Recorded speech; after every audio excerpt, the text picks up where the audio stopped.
Hey, if you're listening, if you're just chiming in, this is David Why with Shark Stewards. We're doing our Ocean Action Series live on Facebook. This is number 9 on Hope for the Coral Triangle and diving and documenting with my friend Aaron, aka Birdie Gekoski. He's probably got other pseudonyms. Amazing documentarian, a brave photographer, a champion for wildlife. So thanks so much, Birdie. So great to see you well and sharing and championing your work. Thanks, David. Thanks for inviting me to chat to you today. Sorry, just waking up here as well. Got my coffee, so just excuse the slight bleary eyes here. So you're a conservationist, you're a photographer, you work in environmental activism. You're really, you've been a host for the Timor Leste, Borneo from below, and Indonesia from below. But I think I first know of you as a wildlife photographer in Africa. And I guess I wanted to ask what brought you to Asia? Yeah, I've been working in Africa for 5 or 6 years, working as a conservation photographer, mainly specializing in human-animal conflict. So looking at some of the issues like shark finning, seal culling, tortoise poaching, all of the fun subjects. And then I got approached by Simon Christopher of Scuba Zoo, who told me that they were setting up a new online channel in Borneo called Scuba Zoo TV. And he said that he'd seen some of my work. I also did some work in front of the camera, and asked whether I would like to come and host some series. And I was at a kind of crossroads in my life, and he told me about some of the issues that wildlife was facing out in Sabah, and some of the people who were working to try and save wildlife there. So I went and I moved to Borneo, and then I presented series for about 4 or 5 years on Scuba Zoo TV. We did, as you said, we did an underwater series called From Below, and then we did a couple of terrestrial shows, Borneo Wildlife Warriors, Borneo Jungle Diaries, looking at the work of the Wildlife Rescue Unit in Sabah, and also the other one looked at the work of the researchers and the scientists who were working in the jungles to try and use science to help with conservation efforts there. So then I actually stopped working for them a few years ago, and recently I've been back to the kind of gnarly photojournalism work, working a lot with different NGOs, working with magazines and news outlets, and using the power of the media to try and raise awareness for some conservation issues. I particularly focused on the wildlife tourism industry, as well as the exotic pet trade, working on some big campaigns with the likes of World Animal Protection, Born Free Foundation, and some of the other NGOs. So yeah, it's been a wild ride for the last 10 years, working on some exciting, but also some very full-on projects. If anyone wants to know more, then my website is a good place to start, aarongekoski.com. And also Instagram, Aaron Gekoski. So yeah, that was it. Sorry, that was probably a bit of a more long-winded answer than you were after. No, it's great. I mean, it's fascinating, your path, and you obviously are passionate and committed. So tell me what the reefs were like. What year did you arrive in Sabah? And can you sort of share what the diving was like then and what it's like, when you left? The diving in Sabah is incredible. You have, of course, Sipadan, which is always referred to as one of the world's best dive sites, which is very well protected, and the one place on Earth where you can go and you can guarantee dozens of sharks and turtles every dive and huge schools of fish. It is a little bit of a anomaly, I would say, though, in Sabah, because it's this one little hotspot, but elsewhere, like everywhere on the planet, it's been quite overfished. So if you were going to dive in the area, that is really the main place to do it.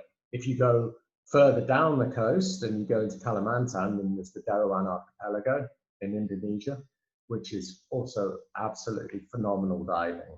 the world's largest jellyfish lake, mantas, whale sharks, best coral reefs I think I've ever seen apart from Raja Ampat. So that coast there does have some really spectacular diving opportunities. You can also dive in Sabah in KK, which is quite unusual. You know, the capital city, big sprawling city, and there's still decent diving there. But really, people go to Sabah for Sipida. Yeah, and some people go to Sabah to eat pangolin and sun bear, huh? Yes, yeah. There's also massive conservation concerns in Sabah, and the jungles there have been completely decimated, particularly for the palm oil industry. But yes, there's still a lot of poaching going on. There's sun bears that are killed for their paws for traditional medicine. There's pangolins killed for their meat and for their scales. There's elephants that are being killed simply because they're being found in plantations and they ruin crops, so the farmers will kill them. So yeah, there's big conservation challenges there. There are everywhere on the planet. Sabah is not alone in facing these issues, but thankfully there are people who are working and dedicating their lives to try and mitigate some of these problems. And that's some of the people we've shone a light on in our series. There are some great people like Wang with the Borneo Sun Bear Center, and Leaf has done a lot of work in forest protection. And there is a bit of hope in Sabah. It certainly is beautiful, and there's so much to protect, and it's so important.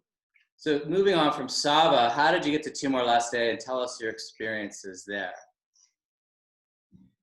So after working on Borneo from below and Indonesia from below, I think we did maybe like 50 episodes from those two destinations.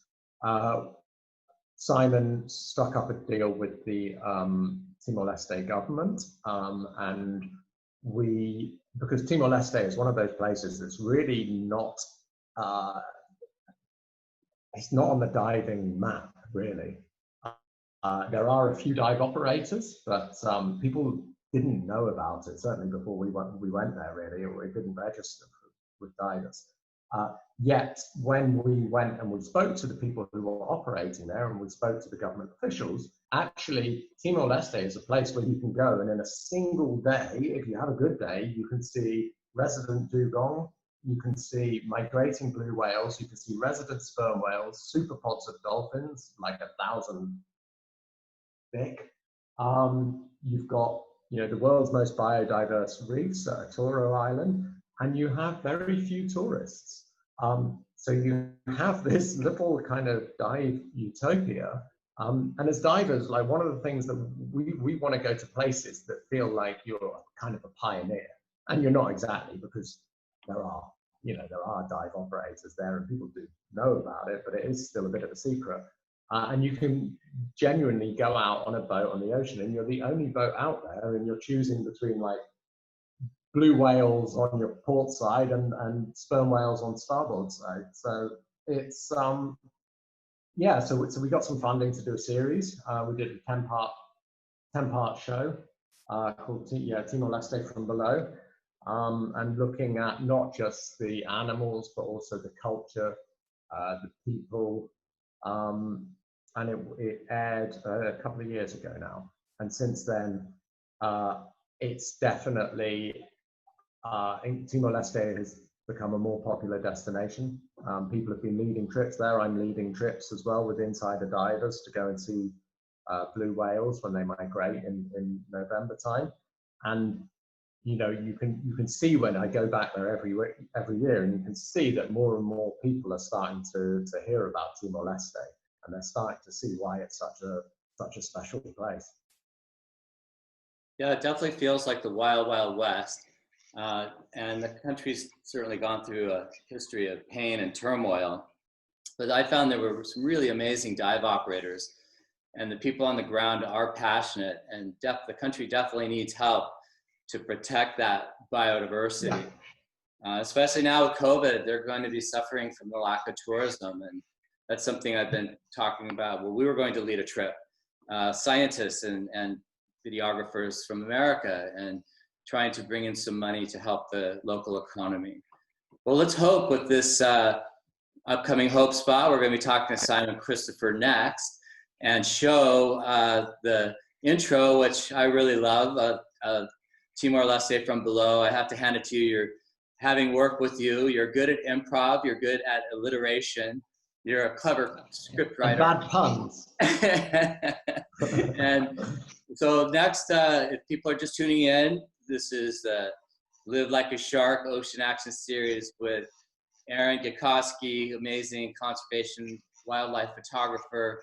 We're going to see Timor Leste from below and then talk to Simon Christopher.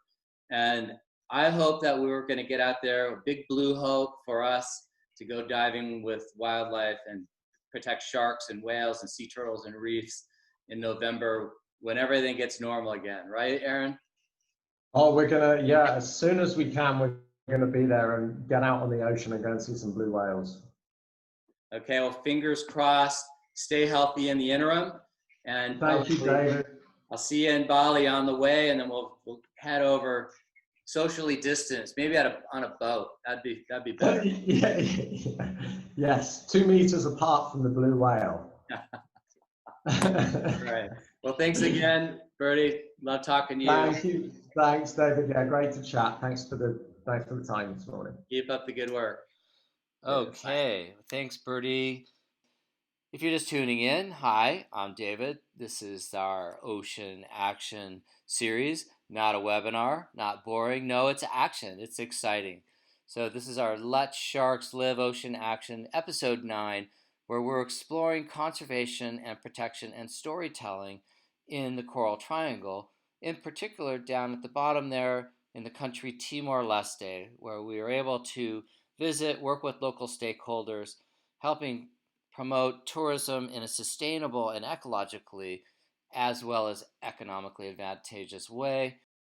We want to celebrate World Oceans Day. We have a great announcement that's coming out with a new Hope spot with Dr. Sylvia Earle and Mission Blue and our partners at ATM and USAID. So if you're just tuning in, we're going to queue up our next guest, Simon Christopher, founder of Scuba Zoo, Timor Blue, and Blu Hope. He's going to talk about this amazing World Oceans Week coming up and the work that we're working together to storytell to bring conservation tourism into this country, particularly now during COVID, when we need help, they need help.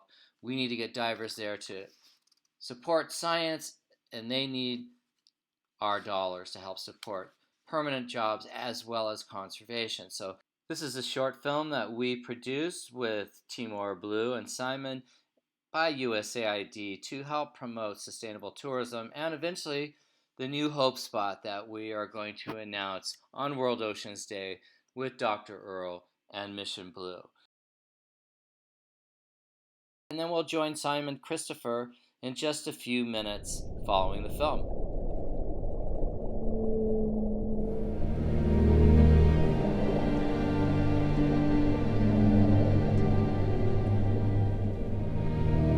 I'm Sylvia Earle. I'm an ocean explorer, a scientist, and founder of Mission Blue. I want to salute you for what you are doing in Timor Leste, for celebrating your ocean, taking care of your ocean, and sharing it with people from all over the world. With hundreds of blue whales swimming past Dili every year, families of sperm whales and many different species of dolphins so close to shore, and dugongs just 5 minutes away from the international airport, you have the most extraordinary and precious blue world in your hands. Truly incredible. Thank you for what you're doing. Tourism actually serves as a powerful education, causing people to be aware of why they matter, why the ocean matters. Timor Leste is, of course, also blessed with tremendous oil and gas reserves. And while there's absolutely no doubt in my mind that your whales, dolphins, and dugongs are much more precious, their combined value must be realized and shared across all the different marine stakeholders through proper ecotourism as quickly as possible. So, while you have some really big challenges ahead by working very closely together through ATM-TL with multiple stakeholder collaboration and planning. With your combined strength and unity, Timor Leste's blue world will surely stand out above the rest and get proper protection that it really needs and deserves. I want to assure you that you have mine and Mission Blue's full support, and I very much hope to experience Timor Leste's amazing blue wonderland myself soon. You truly are reason for hope. Thank you.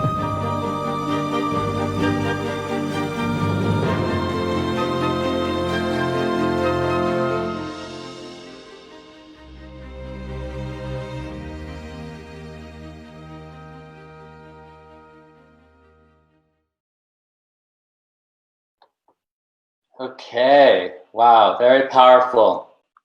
So if you're just tuning in, hi, I'm David McGuire with Shark Stewards, and this is our episode 9 for our Live Like a Shark Ocean Action Series. Not a boring webinar. Excitement, action, advocacy for change, and protecting the ocean and saving the wildlife that we love and so depend upon. So we've got Simon Christopher with us from Borneo, live 3 a.m. in the morning, 3:05 now. He'll be joining us in about 10 minutes. And now we're going to talk a little bit about the Coral Triangle. But Shark Stewards is a nonprofit project of the Earth Island Institute based in Berkeley. We work in conservation, education, and apply both towards advocacy and policy, saving sharks from the shark fin trade and overfishing, but also protecting critical marine habitat and celebrating the ocean and sharks like we are today for World Oceans Day, June 8th. We've got some great hope. We've got some real positive action. We've got some wonderful champions, and we've got a great announcement that will be kicking off today. And then with Simon, with Blu Hope, with 8X Online, we're gonna have 3, I don't know, Simon will tell us how many days of ocean action, conversation, education, fun online, and we'll have Dr. Sylvia Earle and other luminaries, and Simon will tell you about that.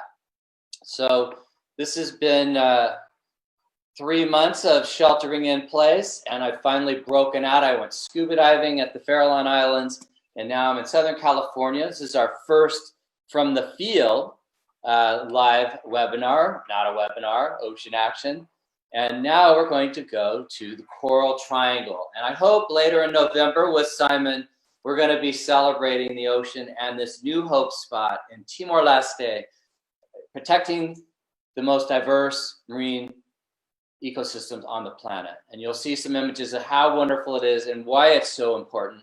If you're just tuning in, we started this off with the Blu Hope video that we did with Timor Blue with Simon and Shark Stewards, and we launched with USAID and the Association of Marine Tourism in Timor Leste, this great new initiative to protect the resources through conservation practices, through sustainable tourism, and through love and support from the world to keep the ocean healthy in the Coral Triangle. So we're celebrating the ocean on World Oceans Day, but we're starting now, June 5th, because we can.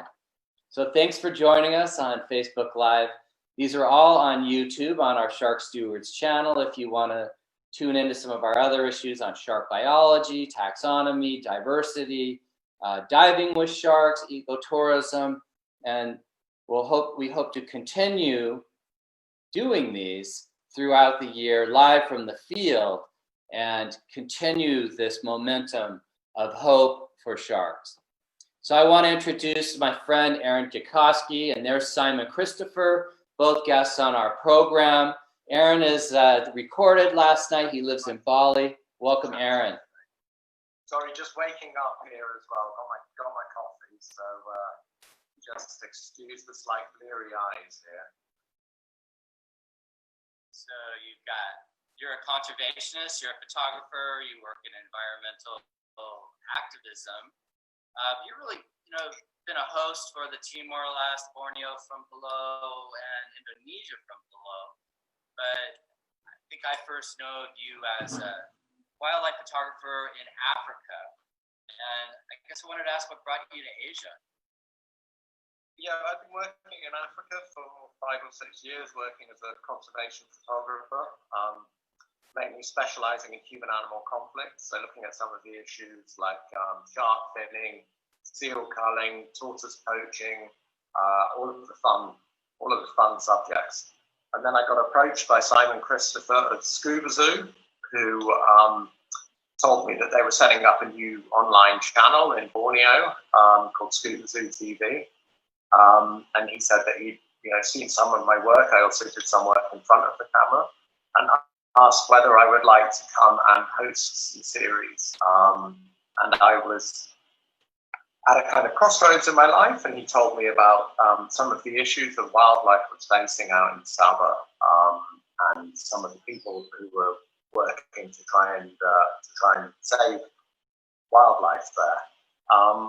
So I went and I moved to Borneo, and then I presented series for about 4 or 5 years on Scuba Zoo TV. We did, as you said, an underwater series called From Below.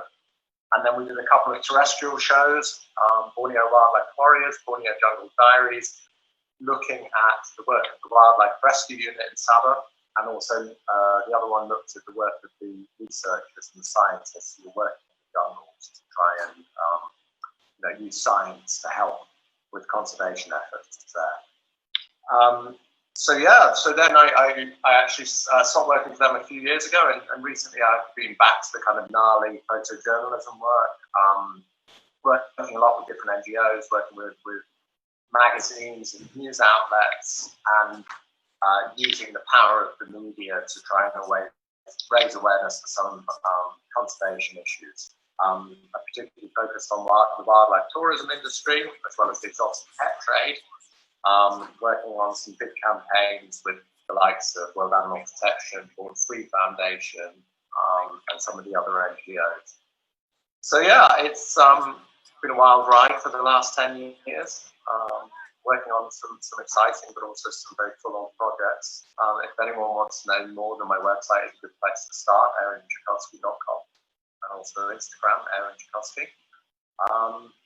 So yeah, that was it. Sorry, that was probably a bit of a more long-winded answer than you were after. No, it's great. I mean, it's fascinating, your path. And you obviously are passionate and committed.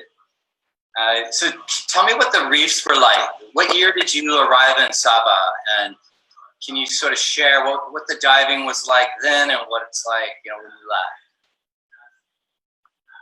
The diving in Sabah is incredible. You have, of course, Sipadan, which is always referred to as one of the world's best dive sites, which is very well protected, and the one place on Earth where you can go and you can guarantee dozens of sharks, turtles every dive, huge schools of fish.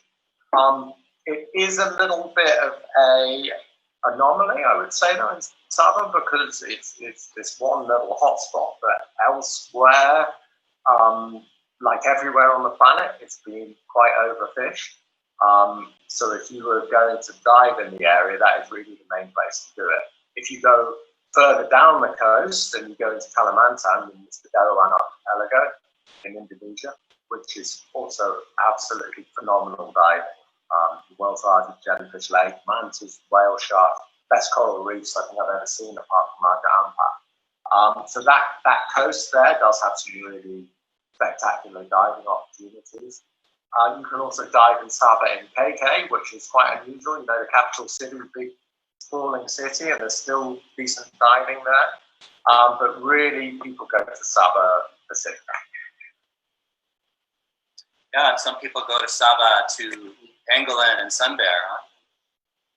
Yes, yeah. There's also massive conservation concerns in Sabah, and the jungles there have been completely decimated, particularly for the palm oil industry. But yes, there's still a lot of poaching going on. There's sun bears that are killed for their paws for traditional medicine. There's pangolins killed for their meat and their scales.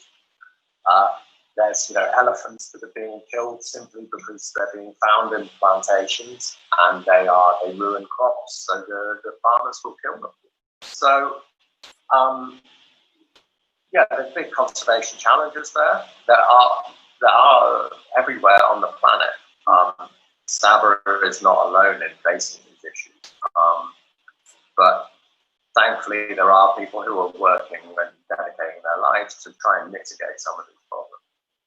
And that's some of the people we've shone a light on in our series. There are some great people like Wang with the Borneo Sun Bear Center, and Leaf has done a lot of work in forest protection. And there is a bit of hope in Sabah. It certainly is beautiful, and there's so much to protect, and it's so important. So moving on from Sabah, how did you get to Timor Leste, and tell us your experiences there? So after working on Borneo from below and Indonesia from below, I think we did maybe like 50 episodes from those two destinations. Simon struck up a deal with the Timor Leste government, and because Timor Leste is one of those places that's really not, it's not on the diving map, really. There are a few dive operators, but people didn't know about it, certainly before we went there, really, or we didn't register with divers. Yet, when we went and we spoke to the people who were operating there and we spoke to the government officials, actually, Timor Leste is a place where you can go and in a single day, if you have a good day, you can see resident dugong, you can see migrating blue whales, you can see resident sperm whales, superpods of dolphins, like 1,000. You've got the world's most biodiverse reefs, Toro Island, and you have very few tourists. So you have this little kind of dive utopia. And as divers, like one of the things that we want to go to places that feel like you're kind of a pioneer. And you're not exactly, because there are dive operators there and people do know about it, but it is still a bit of a secret. And you can genuinely go out on a boat on the ocean and you're the only boat out there and you're choosing between like blue whales on your port side and sperm whales on starboard side. So it's so we got some funding to do a series. We did a 10-part show called Timor Leste from Below, and looking at not just the animals but also the culture, the people, and it aired a couple of years ago now. And since then, it's definitely Timor Leste has become a more popular destination. People have been leading trips there. I'm leading trips as well with insider divers to go and see blue whales when they migrate in November time. And you can see when I go back there every year, and you can see that more and more people are starting to hear about Timor Leste, and they're starting to see why it's such a special place. Yeah, it definitely feels like the wild, wild west. And the country's certainly gone through a history of pain and turmoil. But I found there were some really amazing dive operators, and the people on the ground are passionate, and the country definitely needs help to protect that biodiversity. Yeah. Especially now with COVID, they're going to be suffering from the lack of tourism, and that's something I've been talking about. Well, we were going to lead a trip, scientists and videographers from America, and trying to bring in some money to help the local economy.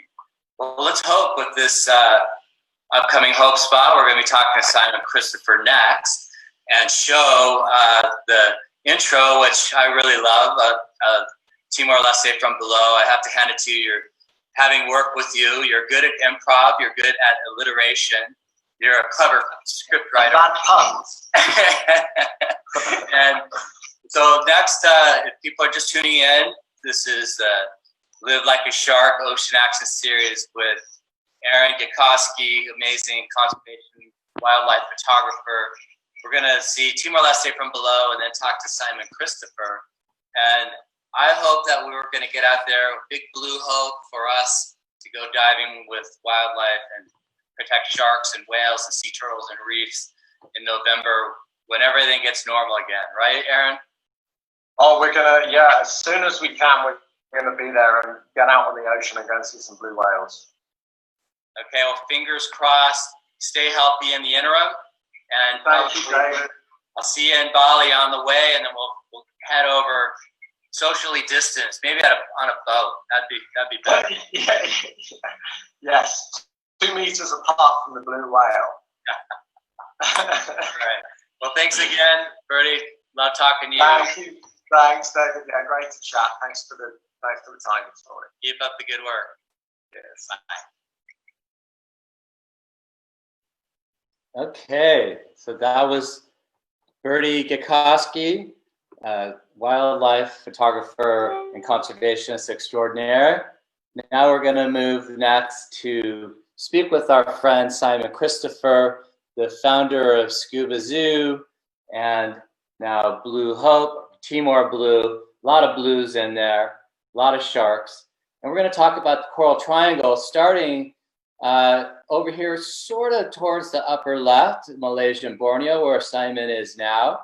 And then also down at the bottom there, just above Australia in Timor Leste, and looking at conservation in the Coral Triangle and celebrating hope and conservation during World Oceans Day and beyond.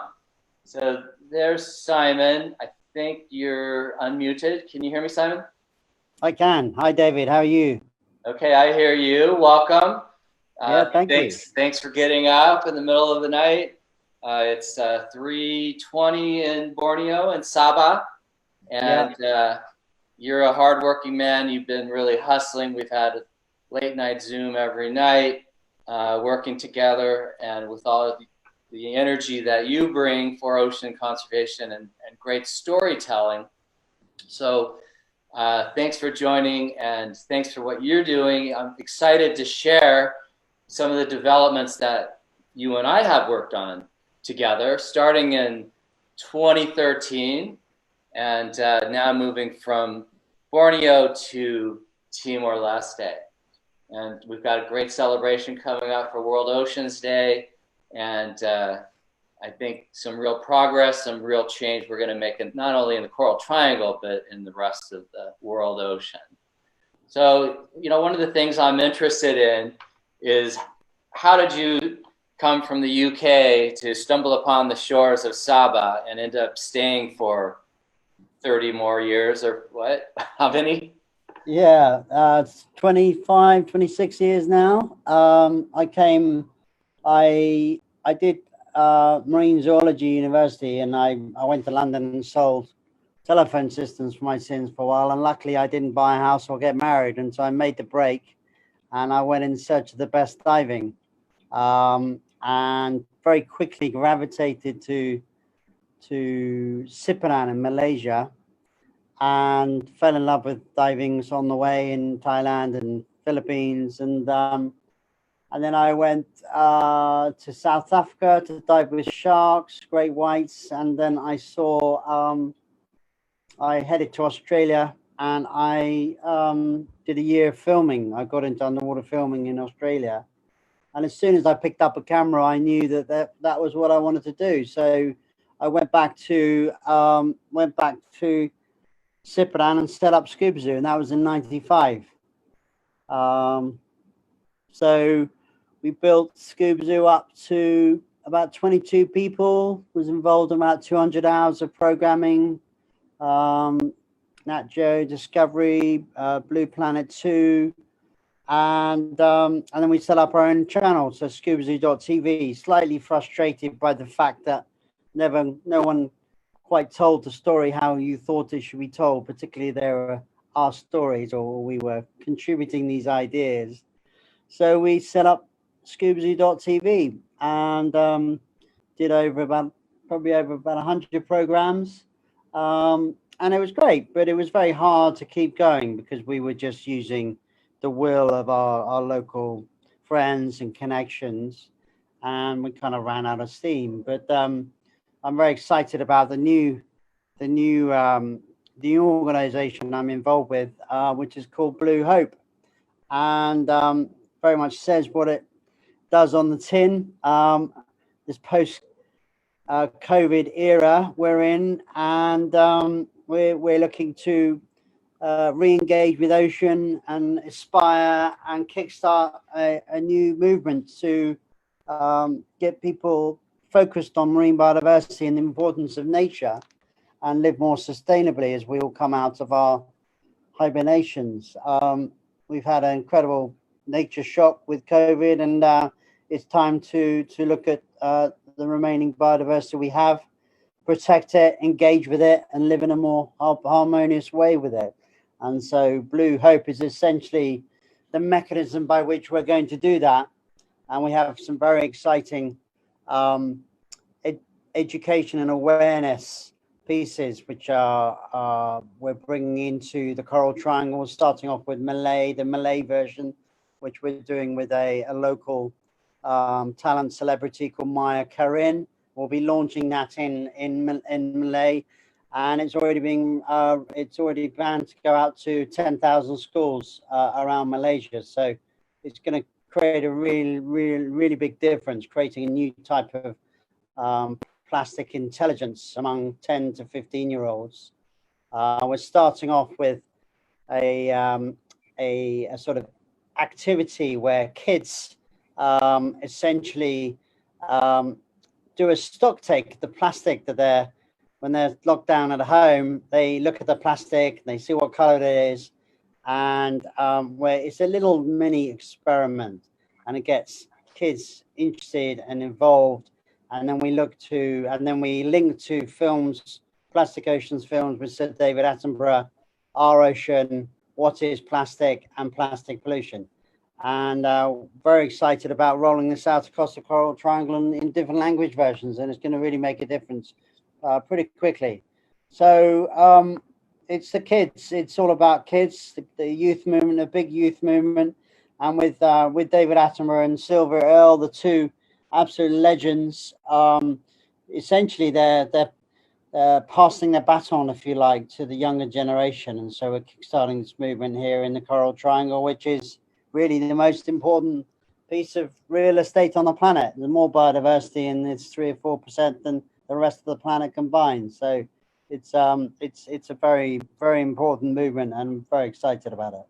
Right, great. Well, I pulled off the Blu Hope website, this worksheet that you're talking about, and it looks like it's already in 4 languages, or 5, including Mandarin, which is important, and also English. So we're going to use this on World Oceans Day with our kids, because it's actually what we already do, beach cleanups, and actually quantify it, look at the items, segregate them, and record them, and take photographs. And it's a really great hands-on way that kids can get involved with the solution, learn about the problems facing the ocean, including wildlife, fish, and humans, through plastic pollution, but getting them involved with the solutions in a really fun and actually creative and scientific way. So this is a great worksheet. I'm going to stop sharing. I encourage people to go to the bluhope.com website. .org, actually, .org. Yeah. .org, sorry, of course, yeah, nonprofit. Yeah. Where are you? Google Chrome, here we go. Share that. We'll go to this pretty new website too, right? I'm going to get out of the Mandarin version. So we're doing a version we're going to be doing about 10 language versions over the next few weeks. And I think the most exciting thing is that we're very close to launching. This is the backdrop, is that the Malaysian government are working with the British High Commission, are going to be starting a Malaysia Plastic Pact. And this is the first plastic pact in Asia, where essentially NGOs, government, and private organization work together and address and rethink plastic. And I think probably the biggest game changer of all is going to be the fact that there is a new type of app coming out where people can use, when you use plastic, you take a picture of it, you send it to a website, and once you get a certain amount of plastic, someone will ring you and come and collect your plastic and pay you money for it. So we're going to go from the point where single-use plastic was no value, and so people threw them away, but no one really thought about where is a way, to a scenario where plastic is worth something to everyone. So kids walking past plastic every day to school, they won't be walking past it now. If they see it, it'll be like walking past a 1 ringgit bill or whatever. It's money and it's food, and that's a big changer once you can actually create value. So it's really real tangible value, and that's going to make a very, very big difference. Great. And you look like you've got not only World Oceans Day, which is Monday here, June 8th, but we're going to be a day ahead of you celebrating Coral Triangle Day the next day, I believe, with Dr. Earl. And June 10th, Innovations for a Circular Plastics Economy, which is kind of what you were just talking about in part. And 11th, Ocean Odyssey 101 and Scuba 101 on the 12th. I mean, this is quite a lineup of great online ocean events. You want to talk about kind of the whole package of what you're doing next week? Sure. So as you say, it's 5 days. It was going to be, the whole thing started with World Ocean Day, and then they said, well, okay, Simon, what's it going to look like? And I said, well, why don't we do a whole week? And so World Ocean Day is obviously the big one, celebrating the oceans, and then Coral Triangle Day is the day after it. It's focusing on that most important piece of real estate, as I say, the most biodiverse place on the planet. And Dr. Silver Earl is launching the Timor Leste Hope Spot, which David and I were very heavily involved with at the beginning, working with ATMTL, the Tourism Association in Timor Leste at the same time. So it's a very frontier location. And so all these things have just started, whereas other countries like Malaysia, they've been going 20, 30 years. And it really is the most incredible location where you still have hundreds of blue whales swimming past the capital city, dugongs living next to the, frequently swimming past the international airport.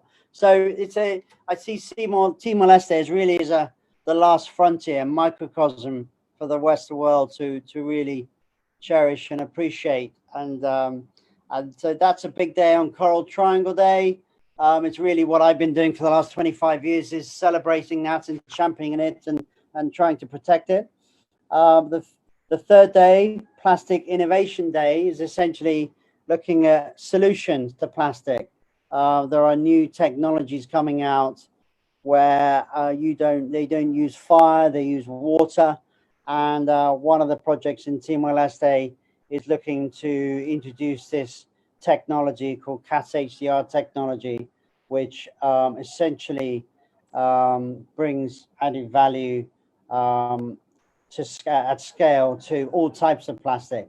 So all the main recycling locations and technologies revolve around pyrolysis, which is fire, and this new technology uses water. So it's non-toxic, it has a very low carbon footprint, and it can be done at scale, and it turns just about every plastic back into the original oils or products that were used to make it. And so it's very groundbreaking, it's very exciting, and it's a way forward, and it's the first proper solution.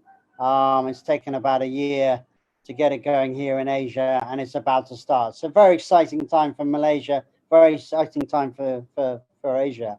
And then we have a youth day, which is basically youth universities from Beijing, all talking, sharing and caring. Youth is the way is the future, obviously, future leaders of the planet. But the reality is that adults are pretty set in their ways now. They're not necessarily going to listen to David or Simon if we speak to an adult, but they will listen to little Johnny when he comes in and says, Daddy, stop using plastic. So that's how we're going to create behavior change. And that's why this is such an exciting movement, because the really tangible deliverable is this awareness and education rollout that we're doing, and it's going to really create a big difference, and it's going to happen in a large way, in a very widespread. It's going to spread across the whole Coral Triangle very quickly. So it's an exciting rollout. The fifth and final day is back to celebrating scuba, marine activities, and ending with a very exciting day of activity, really, and it's just celebrating oceans. So it's a big day. It's a big 5-day week. We've got lots of panels. We've got some really really big, hard-hitting presenters. We've got Joe Ruxton, we've got Silver Earl, hopefully coming in on live to launch the whole event, and we're going to be launching the celebrating Mission Blues Timor Leste from below Hope spot, which is obviously is a really big splash as well. We have DEFRA, we have COCOA, Commonwealth Clean Oceans Alliance. So it's very it's a very widespread but very forward-thinking and positive event that essentially we see 2020 being a sort of pivotal transformational year before we kickstart the new decade, ocean decade with the UNESCO. And so it's an exciting time, and there's obviously it's been a very grim last few months with COVID, but this is essentially a reawakening and a very aspirational movement to kickstart a new sustainable way of living for us as we embrace this new world, this new normal. So it's an exciting time, very exciting. Yeah, well, it's an impressive lineup, and it can't come at a better time. I mean, we're seeing with this COVID crisis a huge impact in a short time on human health. But in the past few decades, we've seen a huge impact that's more or less unseen on ocean health, including sharks. And if you think about a COVID of the ocean, we're it. 90% of many species have declined. If you thought about 90% of people on the planet disappearing, you know people would really be upset and excited and working hard. So hopefully this recent epidemic, which is nothing to be made light of, will wake us up that we need to integrate into the entire health of the ocean, humans as well as wildlife, as well as the plankton and the water. I mean, working on plastics is so critical, and that's one thing that we say when we're working with kids. It's like, what can you do to protect a shark or a whale or a sea turtle if you live in Colorado or in the middle of China or in the Himalaya, as far from the ocean as you can get, and you can stop plastic use and plastic from going downstream into the waterways and finding its way all the way into the food chain and full circle back into humans. Around 10 million tons of plastics enter the oceans every year, and they're not declining. So using it and incentivizing people, that's a really great solution, because people work in their own best interest if they can make some money, and if you can turn it into a biofuel, or not biofuel, an actual petrochemical fuel, we can stop pulling it out of the ground and hopefully polluting less. So good on you, Simon. That's a pretty big vision, I have to say. Yeah. I want to show a few slides, because I want to ask you next about why Timor Leste.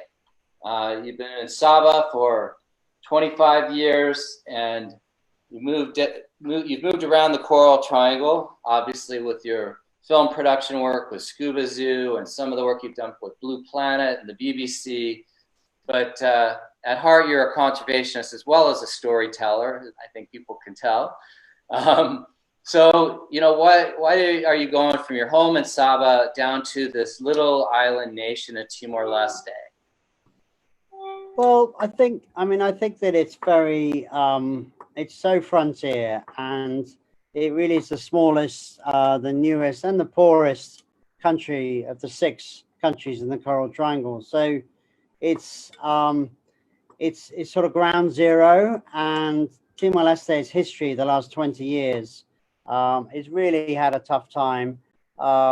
It's so biodiverse, and it's not just the marine biodiversity, it's the cultural biodiversity, the people, they're just incredible. It's a very, it's so hospitable, the people are just so friendly.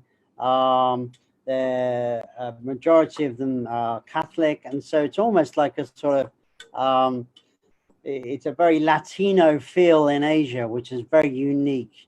Incredible food, and it's just like nowhere else on the planet. And the fact that it has this marine biodiversity, you know, just outside Dili, you have 20 kilometers out, you have Atauro Island, and there are more fish species on that location than anywhere else on the planet. So it really is an amazing location, and I think that it's a microcosm. The fact that they still have such incredible biodiversity, hundreds of blue whales, 23 different species of cetacean, sperm whales, pilot whales, melon-headed whales, Risso's dolphins, all sorts, so close by or swimming past different times of the year, really make it an amazing hope spot. It's a perfect, it fits the brief for Mission Blue perfectly, and it's an inspiration, and it's something that the world needs to support and protect. And if we can support Timor Leste, it's at the same time we need to be getting other places where they've destroyed or used up and essentially wasted away the resources. You know, nature can recover if we give it time, and that's the most important thing. So I think the reason why Timor Leste, because it still has so much there to save. It has so much, and it's a great showcase to show the world what we all had previously, what we've lost, but Timor Leste has more than anywhere else. So it's a great place to start. And I think the other thing is that they really have no other resources. So mainly been oil and gas. And so it's such a, it really is all about finding alternative livelihoods. So ecotourism is one, plastic, circular economy is another one. And it's very important to create alternative livelihoods. The biggest problem on the planet now is these pockets of biodiversity. The people who are living in them, they don't have fridges to go to. They have families of 7, 8, 10, 15 kids, and they cannot feed them. So until we can find a mechanism by which that biodiversity is worth more to them alive than dead, I'm afraid the reality is the biodiversity gets taken out in the form of shark finning, turtles. And so we really need to work hard to make that biodiversity through ecotourism go back into the community and the stakeholders and create alternative livelihoods. Until we do that, I'm afraid that the biodiversity is just going to suffer. And so it is a time that Blu Hope is essentially kickstarting this new harmonious relationship with nature and biodiversity, and Timor Leste is the best place to start because it's got more biodiversity than anywhere else. And here's one of the dive resort operators on Atuaro Island, Atuaro Dive Resort that I stayed at. I was their guest diving, and actually I dove this marine protected area right outside. You can just kick in from the water. Haruina is like one of the most amazing reef systems I've ever seen, and I've been diving for 45 years. And only a few places in the Philippines and Indonesia have I seen so much life, but also so much biodiversity. And this was the reef that Conservation International, Mark Erdman, and actually the late Jack Randall described over 400 species on this reef alone. So there are at least 600 species of reef fish, as many species of coral in this area, more than the Great Barrier Reef. It also has a system of marine protected areas. Some are local marine managed, but some are more formalized on this island that's adjacent to the Wetar Strait, which is between the big island of Timor-Leste, which would be down at the bottom right. And this deep water pelagic channel has migratory whales, sea turtles, sharks. It's just an extraordinary area. When I went there, I was invited with USAID, with you, and the Association of Tourism Management to launch this new initiative to support tourism, as you said, alternative livelihoods to protect this reef as opposed to extraction. And I know a lot of people that I know are excited to go diving there. We met incredible operators that were really excited to get the infrastructure, the support, the mechanisms for ecotourism to bring people in to protect these large schools of fish, these incredibly beautiful invertebrates and reefs, 100% coral cover. There are homestays I had to hike over with my freediving gear because I couldn't scuba. I couldn't get over the mountain to stay with Mario, who is one of the stakeholders in the ATM, really active local person who also has opened up his home, and you can dive right out in front. You pay just a few dollar fee each time you dive. That goes to supporting, and you stay in these bungalows to keep from extracting the reef. And I dove inside and outside the reef, and there is a marked difference in the number of marketable fish or consumable fish inside the protected area relative to outside. So it's an exciting spot. The Coral Triangle has more species, 75% of all coral, 25% of all species globally are in the Coral Triangle. This area, that's about half the size of the United States. 2,000 species of reef fish. This is 1/3 of the entire total, and the diversity of coral is just extraordinary. And as you said, the risks are high, from overfishing, from shark finning, from killing manta rays for their gill rakers, from ocean acidification, all of these impacts. So that's why we want to engage the youth with Blu Hope and this great program you've got, and regenerate and reduce plastic, increase human health by increasing ocean health. So you can have a system like this that's going to keep paying the dollars, because sharks are worth far more alive to a local economy than they are dead. So it's great hope to have this Hope Spot with Dr. Earl, and to help these young men here. Instead of fishing, they're learning how to dive. This is this young man's first scuba dive. We taught him how to. Now he's a boat operator, and very poor but hard worker. Loves the ocean, and who knows, we'll have a whole new generation of scuba masters and instructors and boat operators and whale watchers to keep their economy strong and the beauty of this ecosystem alive. So nice job. Thanks for introducing me to Timor Leste.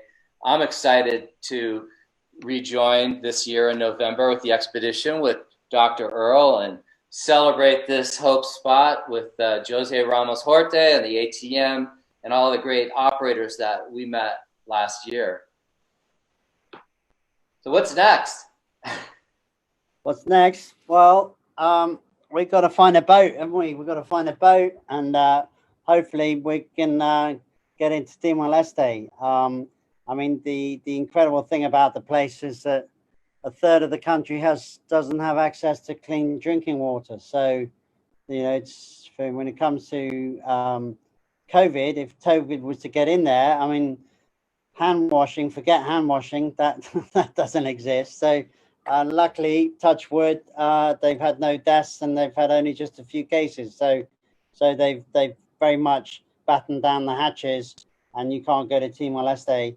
And I imagine that'll be the case for a few more months now. So we might have to go in by boat, and the quarantine that we'll be doing will be on the boat, and we'll stay on the boat. So it's you know, it's an interesting time watching the world try and kickstart its engine again and get things going. But meanwhile, there's businesses that close down all over the place, and it's very hard. It's hard to get the economy going again, and synchronizing the economy. That's what's scary.